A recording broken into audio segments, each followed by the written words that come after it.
Hoi, ik ben Glenderine. Hi, ik ben Sam. Weet je hoe ze dit noemen? Precies, een grijze container. Of ze noemen het ook wel een kliko. En deze hier is voor... Inderdaad, fruitafval, etensresten en tuinafval. En nu komt het vervelende. Want het probleem is nu dat er te veel tuinafval en etensresten niet in de groene, maar in deze terechtkomen.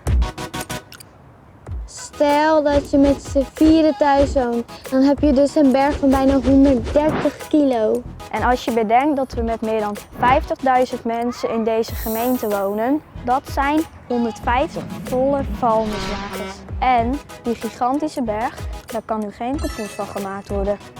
Heel erg jammer, want van compost krijg je een gezonde bodem en gezonde planten.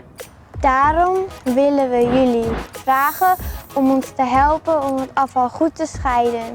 En zo de berg restafval een heel stuk kleiner te maken. Dus dit en dit en dit hoort allemaal in de groene container En niet in de grijze. Dus daarom is deze mooie slogan bedacht. Yes!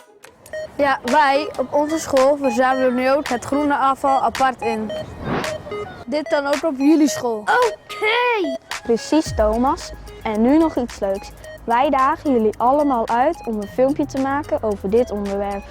Dat kan over van alles zijn als het maar te maken heeft met het slim gebruiken en het weggooien van groen afval. Dit is cool, bijna vergeten. Je kunt ook nog een leuke prijs winnen. Dus degene die het filmpje met de slimste tips maakt, krijgt een verrassing. Alles wat je moet weten om mee te doen, staat op deze site. Rekenen op jullie!